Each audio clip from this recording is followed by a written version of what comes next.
नमस्कार दोस्तों, आज फिर आपका स्वागत है क्राउन इमिग्रेशन के यूट्यूब चैनल पर। तो आज का जो हमारा डिस्कशन है वो है स्टडी इन नॉर्वे के बारे में हम डिस्कस करेंगे, जो कि एक स्कैंडिनेवियन या नॉर्डिक स्टेट है।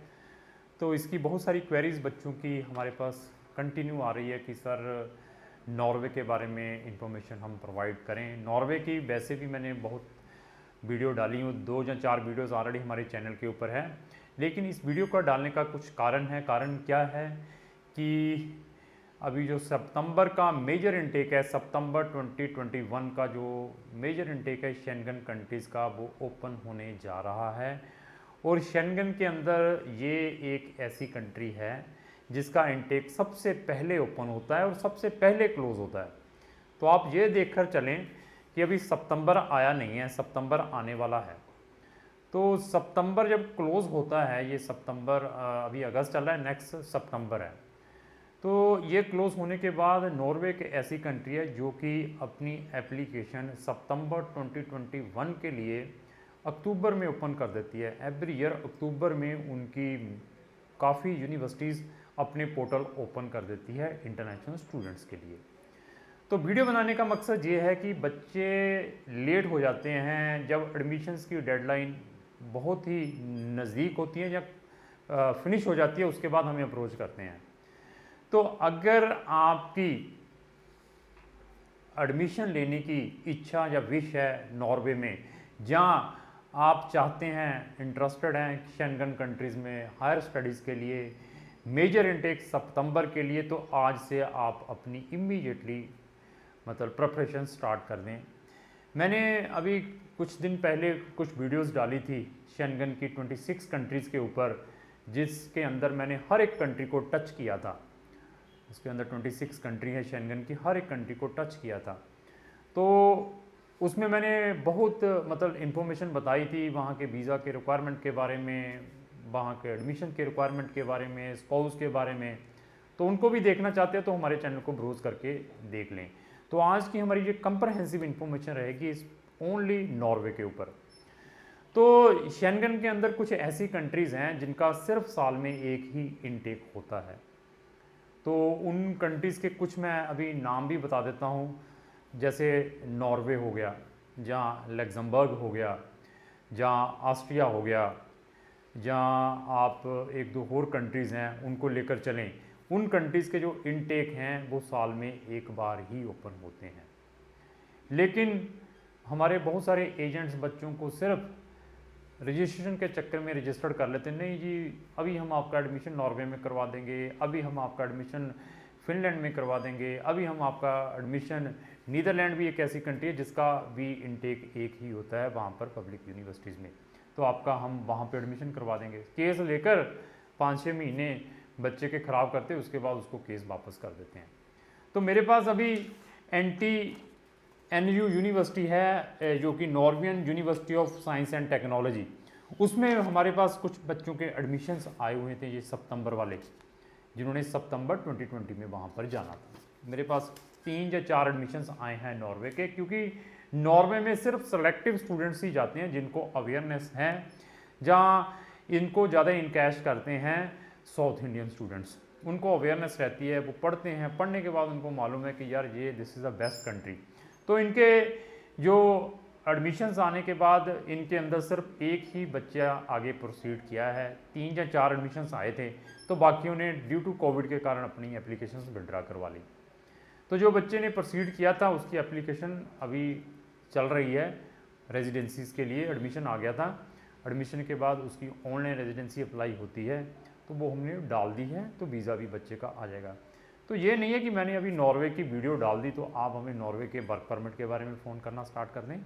जहाँ वो बच्चे फ़ोन करना स्टार्ट कर दें जिन्होंने कभी IELTS की नहीं है, जहाँ जिन बच्चों की परसेंटेज कम है, उनके लिए नॉर्वे में जाना इट इज़ इम्पॉसिबल और बहुत डिफ़िकल्ट है। यहाँ पर सिर्फ वो क्रीम स्टूडेंट्स को ही एडमिशन्स देती है नॉर्वे, जितनी भी वहाँ पर यूनिवर्सिटीज़ है, चाहे वो गवर्नमेंट की है चाहे प्राइवेट की है। चलो अगर आपको नॉर्वे में एडमिशन आ भी जाता है गलती से वहाँ पे नॉर्वेजियन लैंग्वेज सीखने के लिए, तो एम्बेसी यहाँ पर आपको वीज़ा नहीं देगी, मतलब रेजिडेंसी परमिट नहीं देगी। उनको मालूम है कि ये बच्चा सिर्फ वहाँ पर पढ़ने के लिए नहीं जा रहा, एंट्री के लिए जाता है, जाने के लिए इंटरेस्टेड है। तो एनी हो, अगर आपकी नॉर्वे की किसी भी टाइप की क्वेरीज हैं तो आप हमें संपर्क करें, हम आपकी 100% हेल्प कर सकते हैं। तो सबसे पहले हम नॉर्वे के फैक्ट्स एंड फिगर के बारे में डिस्कस करेंगे। तो नॉर्वे की जो कैपिटल है वो ओस्लो है। तो शायद आप लोगों ने भी पढ़ा हो, मैंने तो पढ़ा है। मेरी जो एजुकेशन है पंजाब स्कूल एजुकेशन बोर्ड की है, तो शायद इसका जो मैंने ज्योग्राफी है 7th या 8th में पढ़ी थी, उसके अंदर हमें क्वेश्चन आता था कि कौन सा ऐसा देश है यहाँ पर 6 मंथ दिन और 6 मंथ रात रहती है।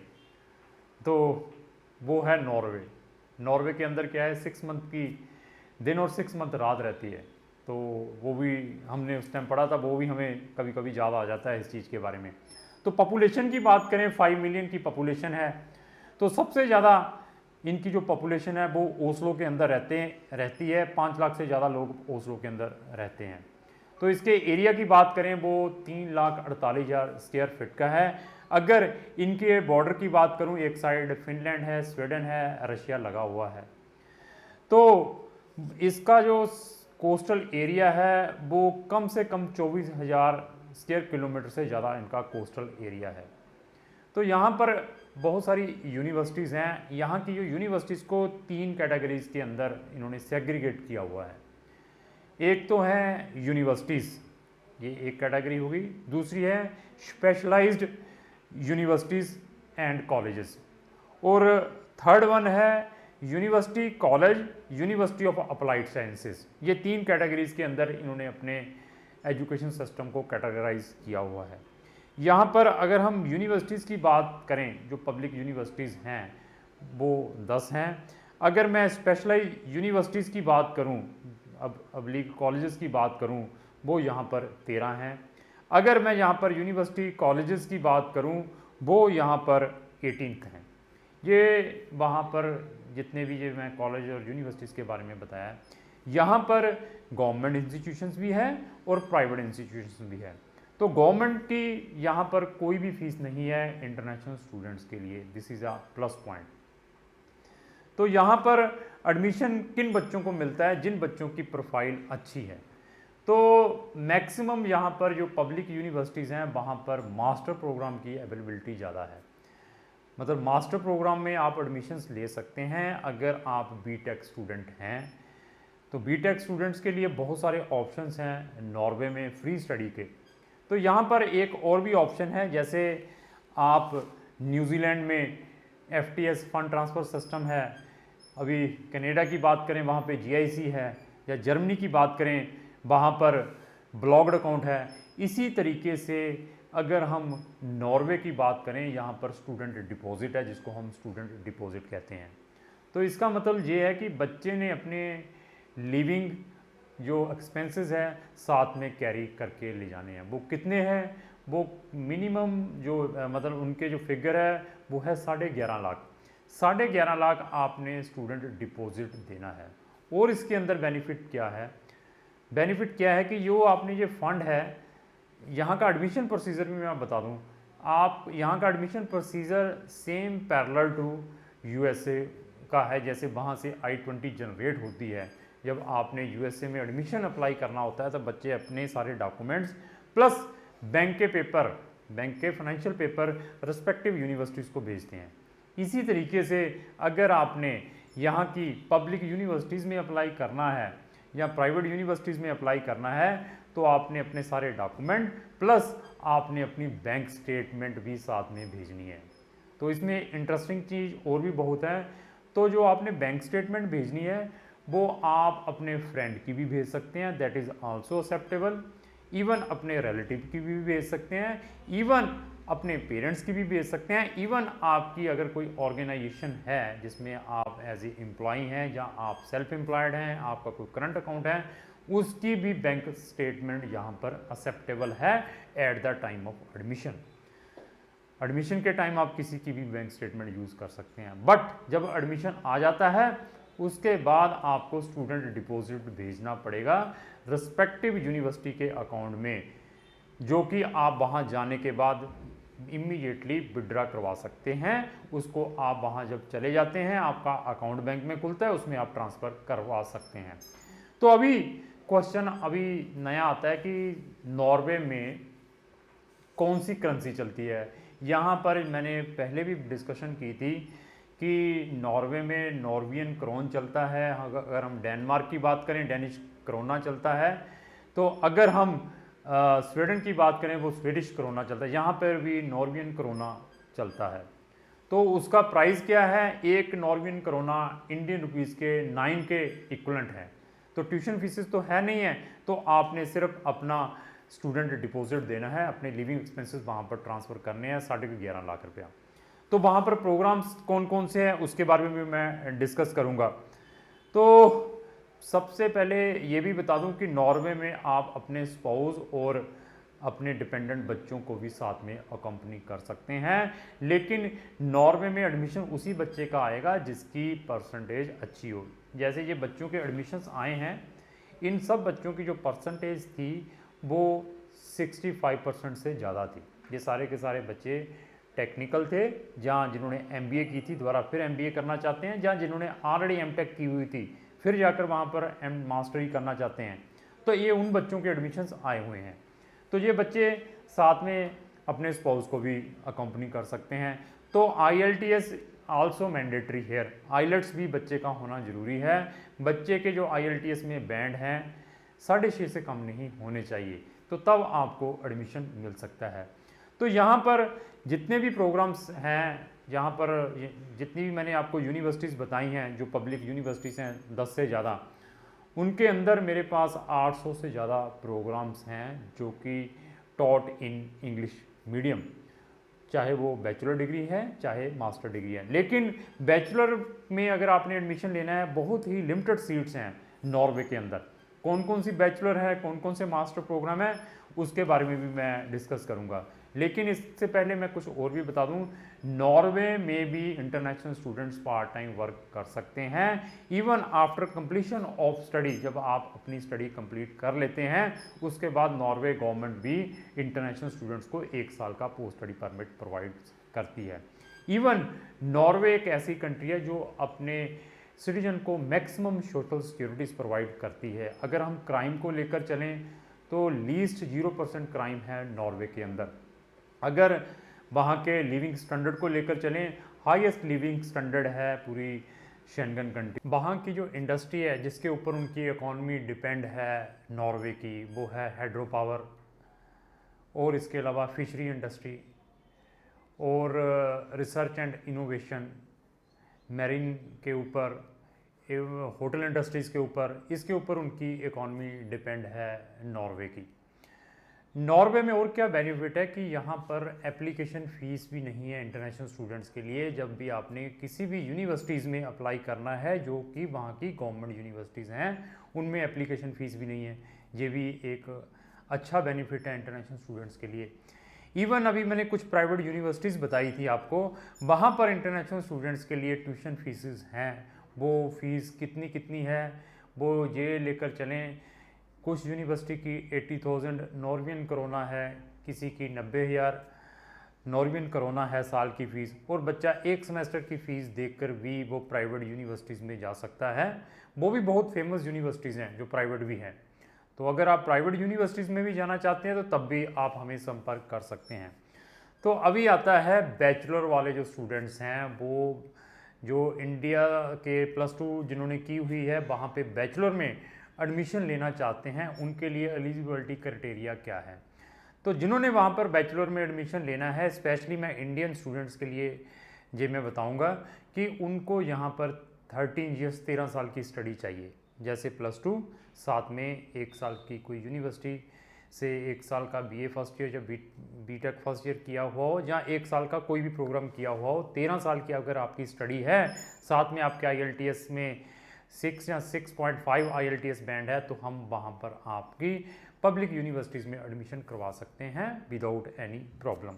ये भी एक ऑप्शन है। लेकिन अगर आपने 12th ही की हुई है तो हम आपको वहाँ पर नॉर्वियन जो प्रोग्राम है, फाउंडेशन प्रोग्राम है, उसको लगाकर भी भेज सकते हैं, लेकिन फिर 1 साल वहाँ जाकर आपको जो नॉर्मल लैंग्वेज का फाउंडेशन प्रोग्राम करना पड़ेगा, वो भी वहाँ की पब्लिक यूनिवर्सिटीज़ के कैंपस के अंदर, उसकी भी फीस नहीं है। तो वो उन्हीं बच्चों को एडमिशन्स देते हैं, वो कंडीशनल साथ में एडमिशन लेटर भी दे देते हैं, आपकी बीटेक जिस भी फील्ड में आपने करनी है, साथ में आपका ये फाउंडेशन प्रोग्राम लगाकर वो हम ही लोग आपका इस टाइप का एडमिशन वहाँ की अच्छी से अच्छी यूनिवर्सिटीज़ में करवा सकते हैं। तो प्राइवेट यूनिवर्सिटीज़ में भी अगर आप चाहते हैं, आपका क्राइटेरिया नहीं बनता, एलिजिबिलिटी क्राइटेरिया नहीं बनता, अगर वहाँ की आप फीस अफोर्ड कर सकते हैं, तो हम आपको वहाँ पर प्राइवेट यूनिवर्सिटीज़ में भी भेज सकते हैं। अभी जो हमारे पास 800 डिफरेंट टाइप के प्रोग्राम्स हैं जो कि इंग्लिश टॉट प्रोग्राम में, इंग्लिश लैंग्वेज में पढ़ाए जाते हैं, उसके बारे में डिस्कस करेंगे।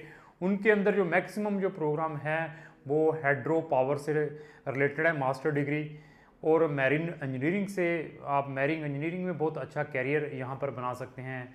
बिजनेस से रिलेटेड बहुत सारे प्रोग्राम है, कंप्यूटर से रिलेटेड बहुत सारे मास्टर प्रोग्राम्स हैं वहाँ पर। तो वो प्रोग्राम्स कौन कौन से हैं थोड़ा सा हम लेकर चलेंगे। जी मेरे पास 27 पेजेस हैं, तो इसके अंदर 800 प्रोग्राम्स हैं जिनमें हम वहाँ पर आपका गवर्नमेंट यूनिवर्सिटीज़ में ईजीली एडमिशन्स करवा सकते हैं, अगर आप उनकी रिक्वायरमेंट को फुलफ़िल करते हैं, जो कि अभी मैंने इस वीडियो में डिस्कस की है। एक्टिंग में भी अगर आप अपना कैरियर बनाना चाहते हैं तो वहाँ पर बहुत सारे गवर्नमेंट कॉलेजेस और यूनिवर्सिटीज़ हैं जहाँ पर एक्टिंग से रिलेटेड बहुत सारे प्रोग्राम्स है, बैचलर से रिलेटेड है, चाहे वो मास्टर डिग्री से रिलेटेड है। तो सबसे पहले हम डिस्कस करेंगे वहाँ पर जो मास्टर प्रोग्राम है, एरोस्पेस कंट्रोल इंजीनियरिंग, ये मास्टर डिग्री है वहाँ पर। एनिमल ब्रीडिंग, इसमें भी आप मास्टर डिग्री कर सकते हैं। अप्लाइड एंड कमर्शियल बायोटेक्नोलॉजी, इसमें भी मास्टर डिग्री है। इसी तरीके से applied computer and information technology, इसके अंदर भी मास्टर डिग्री है। इसी से रिलेटेड बायोलॉजी में मास्टर करना चाहते हैं तो बायोलॉजी में मास्टर प्रोग्राम भी है, और बायोलॉजी में अगर आपने बीएससी करनी है बैचलर डिग्री भी है। बायोमेडिसिन भी है यहाँ पर, बायोटेक्नोलॉजी भी यहाँ पर है। बिजनेस में बहुत सारे मास्टर प्रोग्राम है। इसी तरीके से वहाँ पर आप Asia and middle east study in master, जो बच्चे ह्यूमैनिटीज़ के रहते हैं उनके लिए this is a master degree. जिन्होंने इंडिया से सिंपल बीए की हुई है और वो वहाँ पर मास्टर करना चाहते हैं तो उनको हम फाउंडेशन लगाकर इस मास्टर डिग्री में भी एडमिशन्स करवा सकते हैं। इसी तरीके से जो बच्चों ने +2 आर्ट से की हुई है उनके लिए बैचलर प्रोग्राम है डेवलपमेंट स्टडीज़, उसमें भी हम एडमिशन्स करवा सकते हैं। और एक और प्रोग्राम है बैचलर प्रोग्राम इन इंग्लिश, ये भी एक उनकी बैचलर डिग्री है 3 साल की, इसमें भी हम आपका एडमिशन करवा सकते हैं।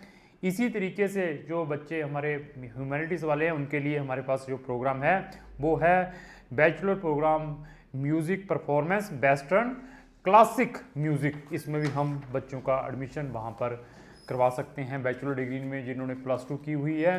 साथ में उनका फाउंडेशन लग जाएगा और साथ में इन बैचलर डिग्रीज़ में ईजीली अपना एडमिशन्स करवा सकते हैं। बिजनेस में बहुत सारे प्रोग्राम हैं, मेजर इन इकोनॉमिक्स है, मेजर इन लीडरशिप है, major in logistic operation and supply chain management है। ये मास्टर डिग्री से सारी की सारी एमबीए कर सकते हैं। बीबीए का भी प्रोग्राम है, बिजनेस एडमिनिस्ट्रेशन अगर बीबीए करनी है तो इसी तरीके से केमिकल इंजीनियरिंग में अगर आपने मास्टर करनी है तो उसमें भी हम करवा सकते हैं। और सिविल कंस्ट्रक्शन इंजीनियरिंग में भी जो बच्चे जिन्होंने बीटेक सिविल इंजीनियरिंग में की हुई है उनके लिए भी बहुत बढ़िया प्रोग्राम है। जो आर्किटेक्चर जो बच्चे हैं बीटेक की हुई है उनके लिए सिविल एंड कंस्ट्रक्शन इंजीनियरिंग का प्रोग्राम है।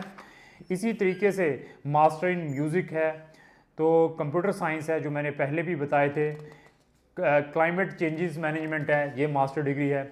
और इसी तरीके से वहाँ पर मास्टर इन डांस स्टडीज़, ये भी एक मास्टर डिग्री है इंग्लिश में। मैंने फिर बताया कि वहाँ पर अगर आपने अपना कैरियर एक्टिंग में बनाना है तो बहुत सारे प्रोग्राम है। डाटा साइंसेज से मास्टर डिग्री रिलेटेड है, डिजिटल कल्चर्स है, अर्थ साइंसेज है, engineering in simulations and visualisations, इसमें आप अपनी इंजीनियरिंग कर सकते हैं। इलेक्ट्रिकल पावर इंजीनियरिंग में आप अपना कैरियर बना सकते हैं, मास्टर डिग्री कर सकते हैं। इंजीनियरिंग स्ट्रक्चर्स एंड मटेरियल, इसमें मास्टर डिग्री कर सकते हैं। इसी तरीके से जो बच्चे ह्यूमैनिटी से मास्टर करना चाहते हैं, इंग्लिश लिटरेचर्स में मास्टर करनी है तो आप नॉर्वे में कर सकते हैं। इन्वायरमेंट एंड नेचुरल रिसोर्सेज में आप वहाँ पर अपनी मास्टर डिग्री कर सकते हैं, इन्वायरमेंटल लॉ में अपनी मास्टर डिग्री कर सकते हैं। इसी तरीके से फाइन आर्ट्स के बहुत सारे प्रोग्राम्स हैं, उनमें अगर आप मास्टर डिग्री करना चाहते हैं उनमें आपकी मास्टर डिग्री करवा सकते हैं। इवन जो बच्चों ने बीएससी यहाँ से की होती है या बी फार्मा है, उनके लिए ग्लोबल हेल्थ का प्रोग्राम है, ग्लोबल मैनेजमेंट इन हेल्थ का प्रोग्राम है, उनमें उनकी हम मास्टर डिग्रीज करवा सकते हैं। ग्लोबल जर्नलिज्म का प्रोग्राम है, एक ग्लोबल मैन्युफैक्चरिंग मैनेजमेंट का प्रोग्राम है, उनमें हम मास्टर डिग्री करवा सकते हैं।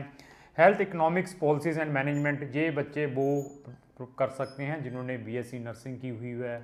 जिसने किसी भी बच्चे ने अपनी जो बैचलर डिग्री है मेडिकल रिलेटेड की है तो उनके लिए ये प्रोग्राम है। हेल्थ इकोनॉमिक्स है, हेल्थ एजिंग एंड रिहेबिलिटेशंस, इसमें आप अपनी मास्टर डिग्री कर सकते हैं।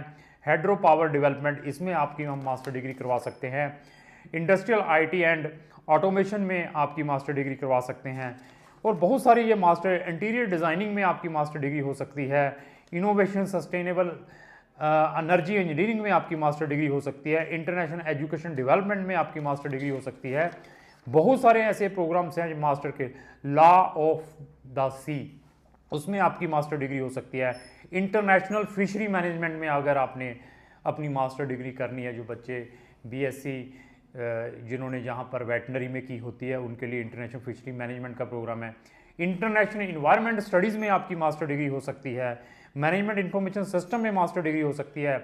मैरीन टाइम इंजीनियरिंग में अगर आप मास्टर डिग्री करना चाहते हैं, इसका काफ़ी स्कोप है यहाँ पर नॉर्वे के अंदर। मैरीन टेक्नोलॉजी में आप अपनी मास्टर डिग्री करना है तो कर सकते हैं।